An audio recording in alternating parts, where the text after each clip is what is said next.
사람들은 사회문화 현상을 설명할 때 개인적 믿음이나 사회적 상식을 사용하는 경우가 많다. 개인적 믿음은 내가 흰옷을 입을 때마다 돈이 생겼어 와 같이 한 개인의 경험에서 얻은 것이다. 사회적 상식은 부지런한 사람이 성공한다 와 같이 사회 다수의 사람이 인정하는 걸 말한다. 그런데 개인적 믿음은 타인이 인정하기 어려운 경우가 많고, 사회적 상식도 그 사회의 편견으로 인해 틀린 경우가 있을 수 있다.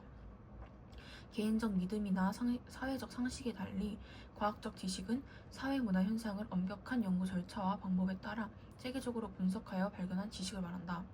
과학적 지식은 경험적 자료를 통해 객관적으로 증명한 것이기에 신뢰할 만하고 타당하다고 인정할 수 있다. 사회과학적 지식의 발견에는 주로 양적 연구 방법과 질적 연구 방법이 있다. 사회문화 현상도 자연현상 연구와 동일한 방법으로 연구할 수 있다는 방법론적 이론론에 기초한 것이 양적 연구 방법이다. 양적 연구 방법에서는 경험적 자료를 토대로 현상을 증명하는 걸 강조한다. 이를 위해 가설을 세우고 계량화된 자료를 분석하여 증명하는 과정을 강조하기에 실증적 연구 방법이라고도 부른다. 양적 연구 방법에서는 추상적인 사회문화 현상을 양적으로 수치화하기 위해서 개념의 조작적 정의 과정을 거친다. 조작적 정의에 의해 수치화된 자료는 통계 기법을 활용하여 분석한다. 이 과정을 거치면서 일반화된 지식과 인과 법칙을 발견할 수 있다. 양적 연구 방법에서는 계량화된 자료를 수집하기에 자료 분석 과정에서 연구자의 주관 개입을 통제할 수 있는 장점이 있다. 또한 통계적 분석을 하기 때문에 정확하고 정밀한 연구가 가능하며 일반화나 인과법칙 발견이 용이하여 사회문화 현상을 설명하거나 예측할 수 있다는 장점이 있다. 반면에 인간 행위의 주관적인 측면에 대한 깊이 있는 이해와 계량화하기 힘든 내면 세계에 대한 연구가 어렵다는 한계가 있다. 가설 만들기. 가설의 의미란 어떤 현상을 경험적으로 증명하여 설명하기 위한 잠정적인 주장을 말한다. 주로 원인이 되는 현상인 독립변수와 원인으로부터 영향을 받아 결과가 되는 현상인 종속변수의 관계를 진술하는 것이 좋다. 예를 들어 부모와 자녀의 친밀도가 높을수록 자녀의 학업 의욕이 높을 것이다. 에서 부모와 자녀의 친밀도는 독립변수, 자녀의 학업 의욕은 종속변수가 된다. 인과관계를 진술하는 것이 어려울 경우에는 그 변수 간의 관련성을 진술할 수 있다. 예를 들어 거주 지역에 따라 자녀의 학업 성취에서 차이가 날 것이다. 그 다음 가설을 만들 때 유의할 점. 좋은 성적을 받기 위해 더 많이 공부해야 할 것이다.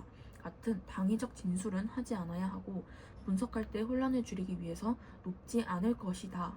같은 부정어는 사용하지 않아야 한다. 조작적 정의의 의미란 추상적인 개념을 측정 가능하도록 계량화된 지표로 바꾸는 과정을 말하는데, 조작적 정의의 형태는 연구자가 관찰을 통해 측정 가능하도록 지표를 제시하면 된다.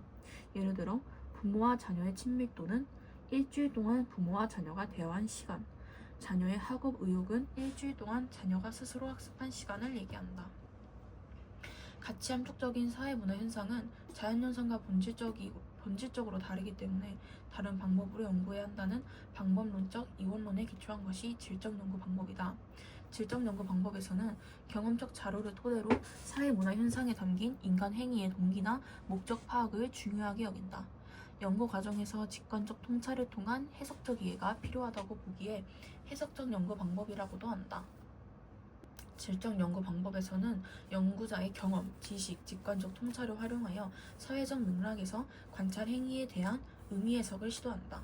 이 과정에서 대화록, 관찰 일지, 개인 편지와 같은 문서 등의 계량화하지 않은 자료가 중요하게 활용된다. 질적 연구 방법은 어떤 현상과 관련하여 겉으로 드러난 행위 이면에 담긴 의미를 심층적으로 이해하는 데 유용하다는 장점이 있다.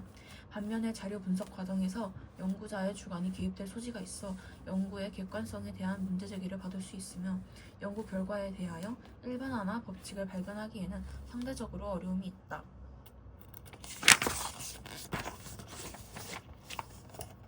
기본적으로 양적 연구 방법과 질적 연구 방법은 사회 문화 현상을 탐구할 때 강조하는 것에서 차이가 있다. 그런데 최근에는 각각의 장점을 고려하여 두 연구 방법을 보완적으로 같이 활용하는 경향이 있다. 양적 연구 방법을 통해 인과 법칙 발견을 인과 법칙을 발견한 후에 질적 연구 방법을 통해서 심층적인 이해를 보완할 수 있으며 반대의 순서로 탐구를 진행할 수도 있다.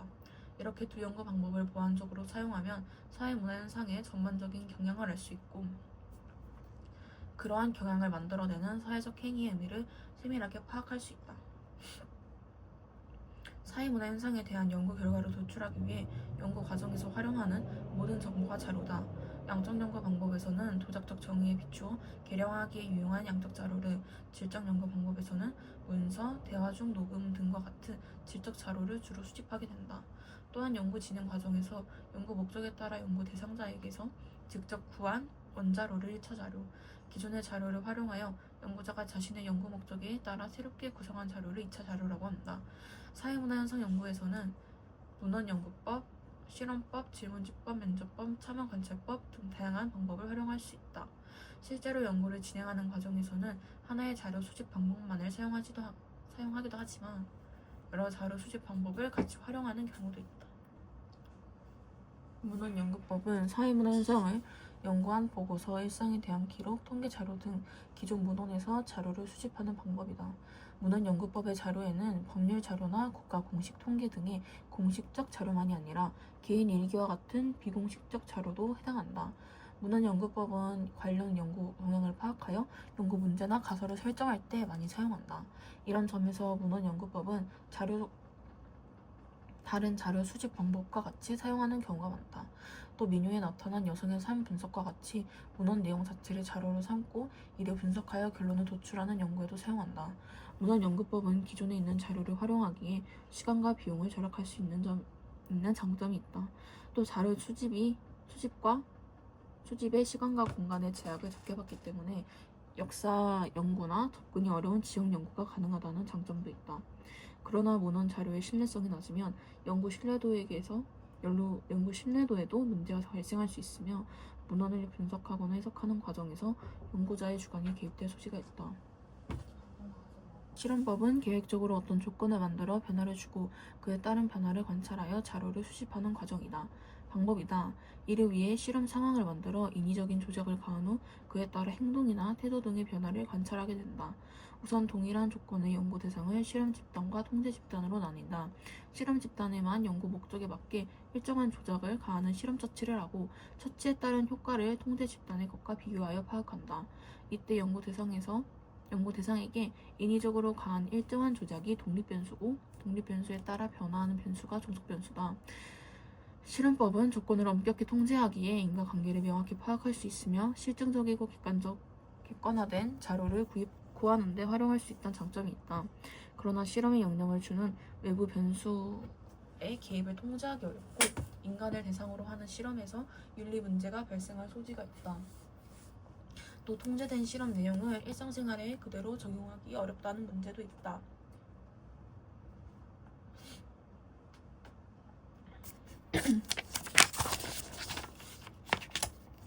질문지법은 조사 내용을 질문으로 구성한 후 연구 대상자에게 답변을 얻어 자료를 수집하는 방법이다. 질문지법에서는 묻고자 하는 것을 응답자들에게 쉽게 이해하고 정확하게 답변할 수 있도록 질문지를 작성하는 게 중요하다. 질문지법은 주로 많은 사람을 대상으로 자료를 수집할 때 사용한다. 이에 따라 조사 과정에서는 연구 대상인 모집단 중에서 실제로 조사할 표본을 추출하는데 이 과정에서 대표성을 확보해야 한다. 조사 자료는 대부분 수치화하여 분석하며 대표성을 확보했을 때 분석 결과는 모집단으로 일반화할 수 있다.